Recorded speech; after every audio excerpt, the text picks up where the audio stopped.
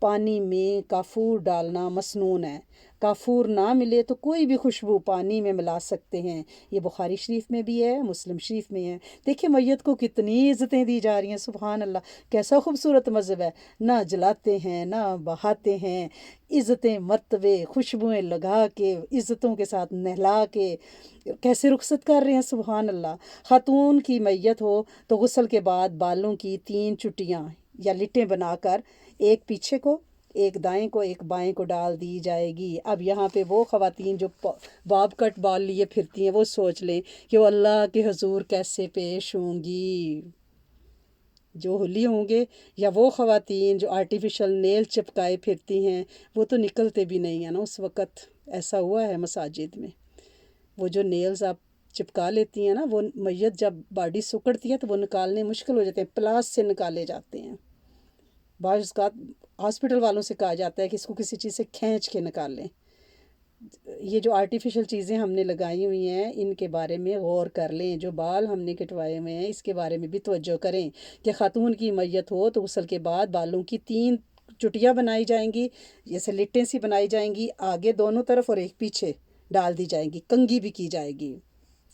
اب میت کے بارے میں جو حقوق یہاں پہ بیان ہو رہے ہیں اس میں حضرت بی بی ام عطیہ رضی اللہ تعالیٰ عنہ بیان کرتی ہیں کہ نبی کریم صلی اللہ علیہ وسلم ہمارے پاس تشریف لائے جس وقت ہم آپ کی بیٹی سیدہ بی بی زینب رضی اللہ تعالیٰ عنہ کو غسل دے رہے تھے۔ آپ نے ارشاد فرمایا 3 بار، 5 بار، 7 بار، اگر مناسب سمجھو تو اس سے بھی زیادہ غسل دو۔ حضرت بی بی ام عطیہ بیان کرتی ہیں کہ میں نے عرض کیا طاق عدد میں؟ آپ صلی اللہ علیہ وسلم نے فرمایا ہاں، اور آخری بار یعنی وہ 3، 5ویں یا 7ویں جو بھی آخری بار ہوگی کچھ کافور بھی ملا دینا، پھر جب فارغ ہو جاؤ تو مجھے اطلاع کر دینا۔ جب ہم فارغ ہو گئیں تو آپ صلی اللہ علیہ وسلم کو اطلاع کی۔ آپ صلی اللہ علیہ وسلم نے ہماری طرف اپنا تہمد پھینک کر فرمایا یہ اندر اس کے بدن میں لپیٹ دو۔ ام عطیہ رضی اللہ تعالیٰ عنہ بیان کرتی ہیں کہ ہم نے ان کے بالوں کے 3 حصے کر کے کنگھی کی اور پیچھے ڈال دیے۔ یہ بخاری شریف میں ہے۔ ایسے حالات میں جب کہ میت کو غسل دینا ممکن نہ ہو تو میت کو تیمم بھی کرایا جا سکتا ہے، جیسے آج کل جس طرح کے حادثے ہو رہے ہیں، ایکسیڈنٹ میں جسم گل سڑ جاتا ہے، کٹ جاتا ہے، کوئی کیمیکل میں ڈوب جاتا ہے، کوئی ایسی بیماری ہو کہ جس میں ہو کہ غسل دینے سے جسم کے پھٹنے کا زیادہ وہ خطرہ ہوگا، تو ہمیں چاہیے کہ ہم کیا کریں کہ ہم اس کو تیمم بھی کرا سکتے ہیں۔ اب کفن کے لیے صاف ستھرا لباس ہونا چاہیے، ٹھیک ہے نا، اور ضروری نہیں ہے کہ نیا برانڈ نیو ہو، نہیں، کوئی سا بھی کپڑا آپ کے پاس پہلے سے پڑا ہوا ہے آپ اس کو استعمال کر سکتی ہیں، دھلا ہوا ہونا چاہیے۔ اور اگر سفید لباس پہنائیں تو افضل ہے اگر اویلیبل ہو تو، کیونکہ حدیث مبارکہ میں سنن ترمذی شریف میں ہے کہ سفید لباس پہنا کرو، یہ تمہارا بہترین لباس ہے، اسی میں مردوں کو کفن دیا کرو اگر اویلیبل ہو تو۔ سفید لباس پہننا بھی اچھا ہے کیونکہ یہی احرام بھی سفید لباس کا ہی ہوتا ہے یوزلی اگر اویلیبل ہو تو۔ کفن کے لیے اتنا کپڑا ہونا چاہیے کہ جس سے جسم پراپر طریقے سے ڈھانپا جا سکے۔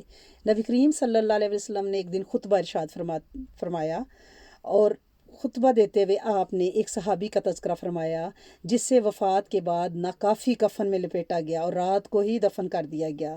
راوی کہتے ہیں کہ آپ نے ہمیں اس بات پہ تنبیہ کی کہ میت کو رات کو دفن نہ کیا جائے الا یہ کہ انسان مجبور ہو۔ عورت کے لیے ہے کہ پردے کی وجہ سے اس نیت سے رات کو دفنایا جائے، لیکن مردوں کو نہیں۔ اگر مجبوری ہو تو کوئی حرج نہیں، لیکن کوشش کریں کہ دن کے اجالے میں دفنائیں۔ پھر آپ نے فرمایا جب کوئی مسلمان اپنے بھائی کو کفن دے تو ممکن ہو کہ اچھا کفن دے۔ اچھے کفن سے یہ مراد نہیں آپ نے لینے نہیں کہ مہنگا نفیس، نہیں، صاف ستھرا، موٹا ہو، بدن کو چھپانے والا اور درمیانی قسم کا ہو۔ ضروری نہیں کہ وہ نیا ہی ہو، پرانا دھلا ہوا بھی استعمال کر سکتے ہیں، کیونکہ حضرت ابوبکر صدیق نے فرمایا تھا نا کہ نئے کپڑوں کا زیادہ مستحق زندہ ہے، میرے لیے بس پرانے کپڑے ہی کافی ہیں۔ اب کفن میں کیا کپڑے ہوتے ہیں یہ اکثر لوگ پوچھتے ہیں۔ ایک تہمت، بڑی چادر جسے ازار بھی کہتے ہیں، ٹھیک ہے، چادر جس میں ایک سوراخ کیا جاتا ہے اور سر کے اوپر سے پہنا دی جاتی ہے قمیض کی شکل میں، اوپر ایک چادر دی جاتی ہے۔ حضرت بی بی عائشہ صدیقہ بیان کرتی ہیں کہ نبی کریم صلی اللہ علیہ وآلہ وسلم کو 3 دھلی ہوئی سفید یمن کی بنی ہوئی ہلکی دھاری دار چادروں میں کفن دیا گیا۔ اس میں نہ قمیض تھی نہ پگڑی۔ مردوں کے لیے یہی 3 کپڑوں کا حکم ہے، اور اگر کسی کو مل جائیں تو ہلکی دھاری دار چادر کفن میں شامل کی جائے، تاکہ ہمارا آخری سفر بھی، آخری لباس بھی سنت کے ثواب کا حامل ہو جائے۔ آپ صلی اللہ علیہ وسلم نے فرمایا، جب تم میں سے کوئی فوت ہو جائے اور اگر مل سکے تو کفن میں ایک دھاری دار چادر شامل کر لی جائے۔ یہ سنن ابی داؤد میں ہے۔ اور عورت کے کپڑوں کے لیے، کفن کے لیے 5 کپڑے ہوتے ہیں، یعنی 3 تو وہ ہوئے جو مردوں کے ہیں، ایک چوتھا کپڑا جو سر کا دوپٹہ اور رومال ہے، جس میں گردن اور سر ڈھانپا جاتا ہے۔ اب جو لوگ دوپٹہ لینا پسند نہیں کرتے، صرف ٹاپ پہن لیتے ہیں جینس کے اوپر، وہ سوچیں کہ اس دن وہ کیا کریں گے، انہیں تو عادت ہی نہیں ہے دوپٹہ پہننے کی، انہیں تو بھاری لگتا ہے، ان کا تو دل گھبراتا ہے۔ اس دن بھی کہہ دیں کہ بھئی ہمیں نہ پہناؤ، ہمیں گھبراہٹ ہو رہی ہے، یا ہم اتنے بڑے بڑے کنالوں کے گھر میں ہمارا دم گھٹتا ہے دوپٹہ لے کے، تو قبر تو بڑی تانگ ہے نا اس دن، تو میرا خیال ہے اس طرح کی کوئی وصیت بنتی ہے ایسے لوگوں کے لیے۔ یہ بھی سوچ لیں۔ اب ساتھ ساتھ اپنا اپنا تجزیہ کرتے جائیں، ہر کوئی خود کو پرسونیفائی کرے کہ کیا ہو رہا ہے، ٹھیک ہے نا۔ ایک کپڑا کیا ہے؟ سر کا رومال، اور 5واں جو کپڑا ہے وہ قمیض کے نیچے ہوگا، کہ عورت کا جو 70 ہے، یعنی سینہ، چھاتی سے لے کر رانوں تک اس میں پہلے لپیٹا جائے گا ٹائٹ کر کے، اور پھر اس کو سینہ بند کہتے ہیں۔ حضرت بی بی امی عطیہ سے جو میں نے ابھی آپ کو روایت بتائی ہے، اس میں ہمیں یہ ساری دلیل ملتی ہے، کیونکہ نبی کریم صلی اللہ علیہ وآلہ وسلم کی بیٹی حضرت بی بی سیدہ زینب رضی اللہ تعالیٰ عنہا کو انہوں نے غسل دیا تھا، تو نبی کریم صلی اللہ علیہ وآلہ وسلم تشریف لائے تھے، اور آپ باہر تھے، اندر خواتین غسل دے رہی تھی، آپ انہیں ہدایات فرما رہے تھے، اور آپ نے انہیں اپنا تہبند دیا تھا کہ اندر اس کے جسم کو لپیٹیں، کہ میری بیٹی کے 70 کو سینہ اور ران تک، یعنی اس کو سینہ بند کو لپیٹ کے پھر اوپر کپڑے چادر پہنائی جائے۔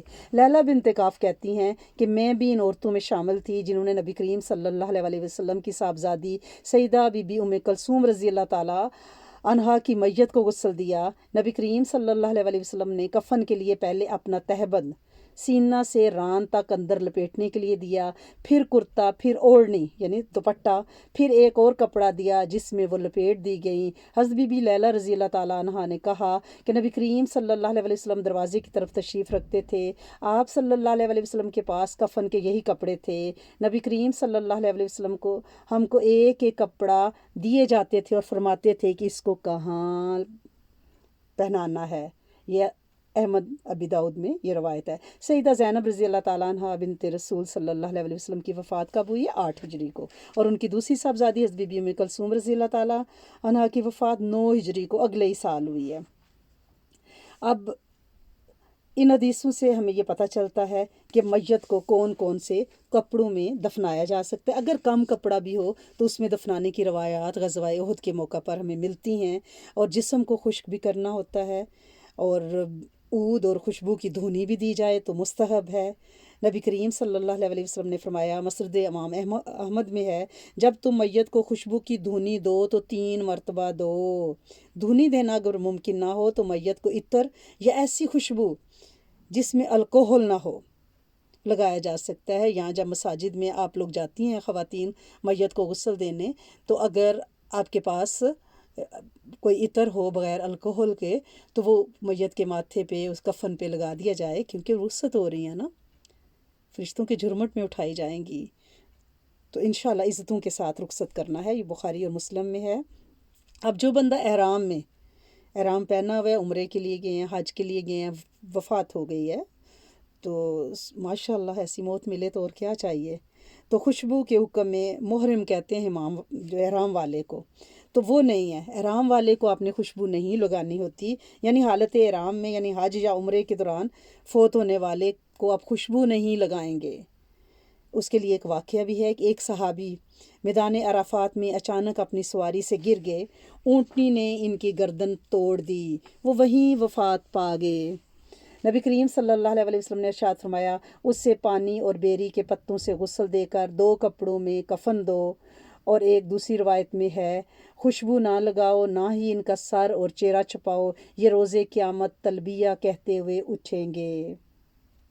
اب میت کو جو غسل دے لیں تو اس کے بعد غسل کرنا، جس نے غسل دیا ہے نا، جو اس میت کو غسل دے رہے تھے، وہ مستحب اور بہتر ہے، واجب نہیں ہے، کیونکہ نبی کریم صلی اللہ علیہ وسلم نے فرمایا جو کسی میت کو غسل دے وہ بعد میں خود غسل کر لے، وہ اور جو اس کو اٹھائے وہ وضو کر لے جو قبر تک لے کے جائے۔ اور حضرت عبداللہ بن عمر کا قول ہے کہ ہم میت کو غسل دیا کرتے تھے، پھر ہم میں سے کوئی تو غسل کر لیتا اور کوئی نہیں کرتا تھا، یعنی وضو بھی کر لے۔ کیوں؟ اس میں حکمت کیا ہے کہ میت کو غسل کرانے کے دوران بعض کا نجاست کے چھینٹے یا جس بیماری میں اس کی وفات ہوئی اس کے جراثیم وغیرہ اگر بندے کو لگ جائیں، بعض کا متعدی بیماریاں ہوتی ہیں، وبائی امراض ہوتے ہیں، تو اس لیے یہ حکمت ہے اس میں کہ بندہ جو ہے وہ نہا لے تاکہ اس کا جسم جو ہے وہ پاک صاف ہو جائے اور کوئی شک و شبہ نہ رہ جائے، ٹھیک ہے؟ تو اللہ کریم انشاءاللہ ہم سب کو بہترین غسل دینے والا بنائیں، اور جب ہم غسل لینے کے لیے خود اس جگہ پہ لیٹیں تو انشاءاللہ ہم بھی نیک صالح لوگوں کے ہاتھوں میں غسل دیے جائیں۔ اللہ کریم ہم سب کو خاتمہ بالخیر عطا فرمائے۔ آپ کوشش کیا کریں کہ اللہم اجرنا من النار، اللہم حاسبنا حسابا یسیرا، اس کو 7 بار صبح شام پڑھا کریں تاکہ یسیرا آسان حساب ہو جائے۔ اللہ پاک اپنی رحمتوں کے سائے میں آپ سب لوگوں کو رکھے۔